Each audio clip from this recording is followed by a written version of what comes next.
నమస్కారం. తమాషా సిచ్యుయేషన్ వచ్చింది. Health care service versus man power service. అసలు ఇట్లాంటి సిచ్యుయేషన్ ఒకటి వస్తుందని కూడా ఎవరు ఎక్స్పెక్ట్ చేయరు. తమాషగా వచ్చిన సిచ్యుయేషన్ కర్ణాటకలో అరైజ్ అయింది సిచ్యుయేషన్. ఒక హాస్పిటల్ ఉంది. హాస్పిటల్లో మంచి క్వాలిటీ ఉన్న డాక్టర్లు, క్వాలిఫైడ్ డాక్టర్స్, మంచి పారామెడికల్ టీము, మంచి ఎక్విప్మెంట్ అన్నీ ఉన్నాయి. వీళ్ళు మరొక హాస్పిటల్ వాళ్ళతో ఒక అగ్రిమెంట్ ఎంటర్ అయినారు. మీకు ఎప్పుడు అవసరమైనా మా టీమ్ ఆఫ్ డాక్టర్స్ పంపిస్తాము, మా పారామెడికల్స్ వస్తారు, మా ఎక్విప్మెంట్, మా ఇతర సరంజామం అంతా వస్తుంది. మీకు అక్కడ మీ పేషెంట్స్ కి మేము క్వాలిటీ ట్రీట్మెంట్ ఇస్తాము. ఫీజులో రెవెన్యూ షేరింగ్ మీకు కొంత మా కొంత అన్నట్టుగా ఒక ఒప్పందం ఎంటర్ అయినారు. ఏ అనే హాస్పిటల్ మొత్తం ఫుల్ ఫెడ్జెడ్ గా ఉంటుంది. బి అనే హాస్పిటల్ కి మనం ఈ మొత్తం సప్లై చేసేటట్టుగా వీళ్ళు అగ్రిమెంట్ ఎంటర్ అయినారు. డీలర్ కండిషన్ ఏంటంటే, నేను ప్రొవైడ్ చేసేది హెల్త్ కేర్ సర్వీస్ అంటాడు. డిపార్ట్మెంట్ ఏమంటుందంటే, మ్యాన్ పవర్ సప్లై ప్రొవైడ్ చేస్తున్నారు, ఇది హెల్త్ కేర్ సర్వీస్ కింద రాదు. వీళ్ళ హాస్పిటల్లో వీళ్ళు హెల్త్ కేర్ గారు ప్రొవైడ్ చేస్తే అది హెల్త్ కేర్ అవుతుంది. కానీ వీళ్ళ టీం ఇంకొకరి దగ్గరికి వెళ్ళి ఇంకొక హాస్పిటల్లో వీళ్ళు కానీ సపోర్ట్ సర్వీస్ చేస్తుంటే అది మ్యాన్ పవర్ సప్లై కింద వస్తుంది, కానీ మెడికల్ హెల్త్ కేర్ సర్వీసెస్ కింద రాదు. కాబట్టి వీళ్ళు 18% చెల్లించాలని చెప్పి డిపార్ట్మెంట్, నేను ఏం చేసినా, మా హాస్పిటల్లో చేసినా, పక్క హాస్పిటల్లో చేసినా, ఒక ఒప్పందం ప్రకారం చేసినా, ఒక అగ్రిమెంట్ ప్రకారం చేసినా, ఏం చేసినా సరే నేను ప్రొవైడ్ చేసింది హెల్త్ కేర్ సర్వీసే కాబట్టి నాకు జిఎస్టీ పరిధిలో హెల్త్ కేర్ సర్వీస్ ఎగ్జామ్షన్ ఉంది, కాబట్టి నేను ట్యాక్స్ కట్టుకోలేదని చెప్పి డీలర్ ఆర్గ్యుమెంట్.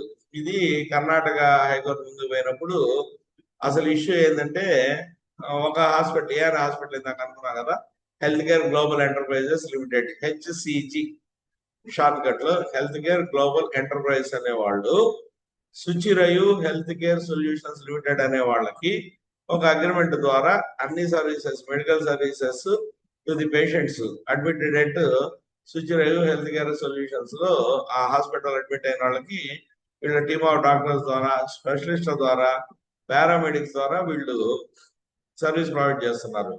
ఇది హెల్త్ కేర్ సర్వీస్ కింద వస్తుందా, మ్యాన్ పవర్ సప్లై కింద వస్తుందా అన్నప్పుడు గౌరవ కర్ణాటక హైకోర్టు వాళ్ళు ఏ విధంగా ప్రొవైడ్ చేసినా హెల్త్ కేర్ సర్వీస్ ప్రొవైడ్ చేశారు కాబట్టి ఇది ఖచ్చితంగా హెల్త్ కేర్ సర్వీస్ కింద వస్తుంది.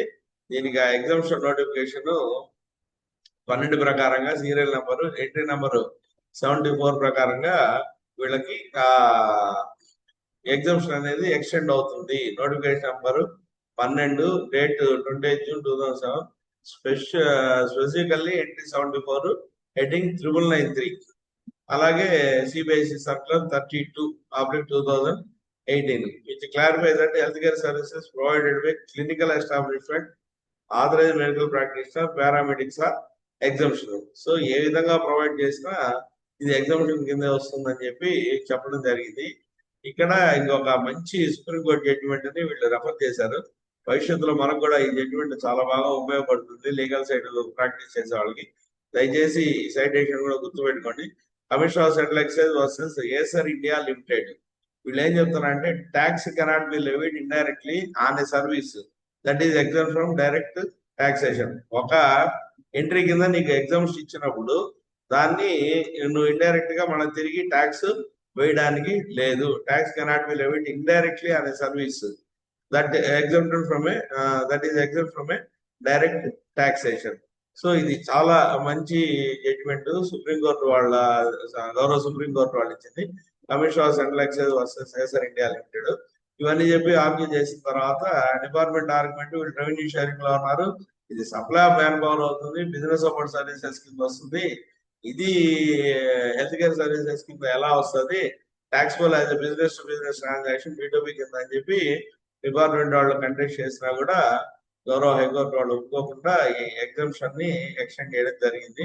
కాబట్టి చాలా చాలా చాలా మంచి జడ్జిమెంట్ ఇటీవల కాలంలో వచ్చిన జడ్జిమెంట్స్ లో ఇది చాలా జడ్జిమెంట్. ఎందుకంటే ఒక ఇంటర్ప్రిటేషన్, హెల్త్ కేర్ సర్వీసెస్ ని తీసుకొని వెళ్ళి డిపార్ట్మెంట్ వాళ్ళు మ్యాన్ పవర్ సప్లై అనడం కాదు, ఇది హెల్త్ కేర్ సర్వీస్ కింద వస్తుందని చెప్పి పిటిషనర్ ఆర్గ్యూ చేయడం, హైకోర్టు యాక్సెప్ట్ చేయడం చాలా ఇంట్రెస్టింగ్. ట్యాక్స్ కేర్ వెబ్సైట్ లో పబ్లిష్ అయింది. మీరు కూడా చదవండి, అర్థం చేసుకోండి. మీకు ఏదైనా డౌట్స్ ఉంటే కామెంట్ బాక్స్ లో తెలియజేయండి. మొదటిసారి చూస్తున్నట్టయితే దయచేసి నా ఛానల్ని సబ్స్క్రైబ్ చేయండి. వీడియో నచ్చినట్టయితే లైక్ చేయండి, షేర్ చేయండి, ఫార్వర్డ్ చేయండి. Thank you.